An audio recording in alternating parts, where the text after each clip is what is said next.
की वजह से अगर कोई काम रुकता ही चला जाता है तो लोग उसे पनौती कहने लगते हैं।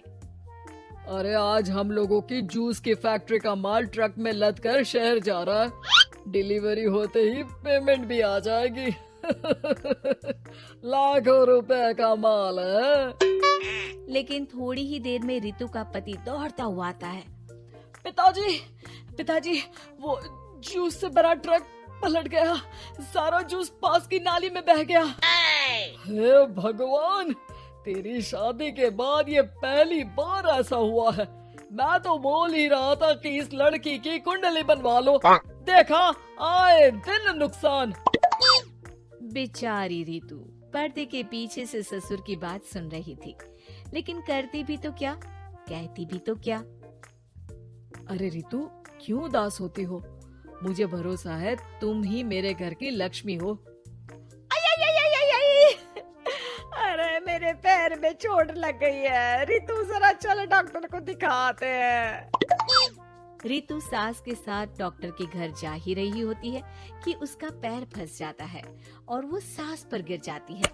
हाय रे, पहले से पैर टूटा था, अब ऊपर से मेरे ऊपर गिर गई। हे भगवान, उठा ले मुझे भगवान। आये, आये, आये, कोई उठाओ तो मुझे। हाँ सासू माँ, लाइए हाथ दीजिए, यहाँ बैठिए, मैं पानी लेकर आती हूँ। अरे अब तो डॉक्टर भी चला गया होगा। अरे इस लड़की के कारण पता नहीं मैं अपने पैरों पर खड़ी भी हो पाऊंगी कि नहीं। माँ, बहुत घबराहट हो रही है। कल मेरी अपनी खुद की फैक्ट्री शुरू होने वाली है। पता नहीं कैसा रहेगा मेरे लिए बिजनेस। अरे क्यों नहीं बेटा, अच्छा होगा। इतनी लगन और मेहनत जो की है तूने, बस तेरी बीवी का मनहूस साया ना पड़े।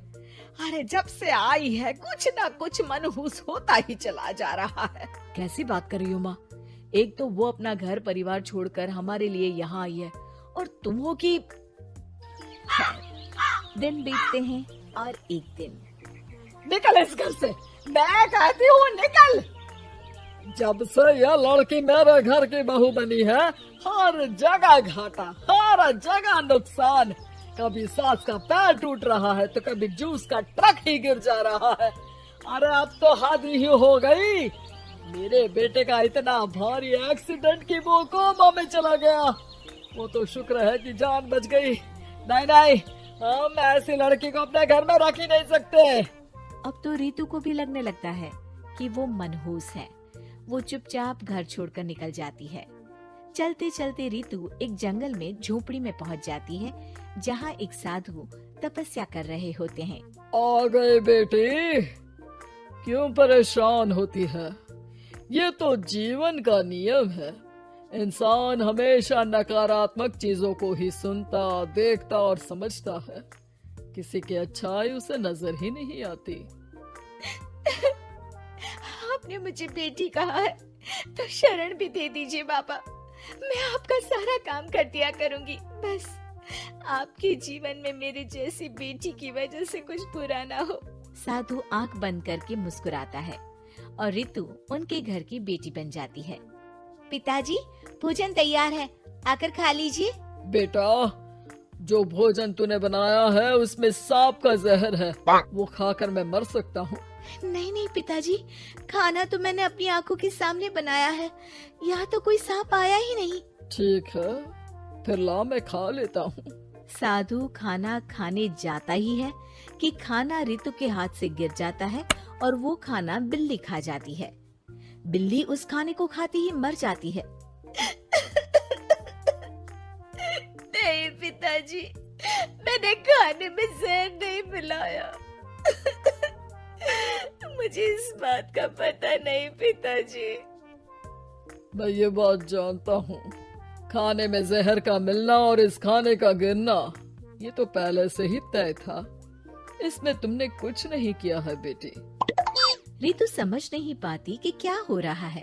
वो रोने लगती है और साधु को अपनी सारी कहानी सुना देती है कि कैसे उसके ससुराल वालों ने उसे पनौती मान लिया था। साधु मुस्कुराकर कहता है, बेटी, क्या चाहती हो तुम? क्या तुम जीवन भर यहाँ रहना चाहती हो या फिर अपने ससुराल जाना चाहती हो? पिताजी, मैं ससुराल जाना चाहती हूँ क्योंकि वहाँ मेरी जरूरत है। मैं चाहती हूँ कि मेरे ससुराल वाले मुझे पनौती यानी कि मनहूस ना समझे। उन लोगों को पता चले कि मैं उन लोगों का भला ही चाहती हूँ। ठीक है बेटा, ऐसा ही होगा। तो कल मेरे साथ चलना। दोनों अगले दिन रितु के ससुराल जाते हैं, जहाँ साधु के साथ रितु को देखकर सास कहती है, अरे वाह रे करम चली, हम लोगों के घर में तूफान लाकर चैन ना मिला तुझे।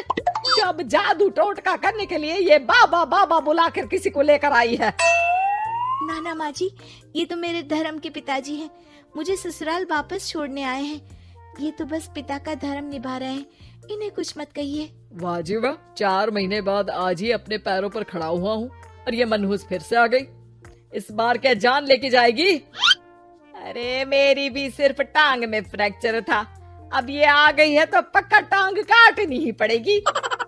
हे भगवान, पिछली बार तो जूस का पूरा ट्रक ही पलट गया था, इस बार तो पक्का फैक्ट्री में ताला ही लग जाएगा। रितु के नए साधु पिता सबकी बात गौर से सुन रहे थे। फिर वो बोल पड़ते हैं, मैं आप लोगों को कुछ दिखाना चाहता हूँ। वो साथ में गोला लाए थे। उस गोला में वो सबको कुछ दिखाते हैं। वो दिन दिखाते हैं जब जूस से भरा ट्रक गिरता है। पास के कुछ जानवर उस गिरे जूस को पीते हैं और वहीं मर जाते हैं। देखो, इस जूस में तुम्हारे फैक्ट्री के मैनेजर ने जहर डाला था। अच्छा हुआ वो ट्रक गिरा, वरना पूरा परिवार जीवन भर के लिए जेल में होता। हे भगवान, तब तो न जाने कितने लोगों की मौत हो जाती इस जूस को पीकर। शुक्र है भगवान का, अनहोनी से बचा लिया। और वो दिन देखते हैं जब पति का एक्सीडेंट हुआ था, लेकिन रितु के करवा चौथ के व्रत के कारण वो बच जाता है, वरना तो मृत्यु निश्चित थी। सभी रितु की तरफ देखते हैं। बाबा, मैं तो मनहूस नहीं हूँ। शुक्रिया बाबा, मेरे मन में जीवन भर का बोझ रहता कि मैं इन लोगों के दुख का कारण तो नहीं। नहीं नहीं बेटा, मनहूस तो ईश्वर किसी को नहीं बनाता। हर चीज का एक वक्त होता है और जो होना है वो तो होता ही है। मुझे माफ कर दे बहू, तू तो इस घर की लक्ष्मी है, रक्षक भी है। हम लोगों को माफ कर दे बेटा।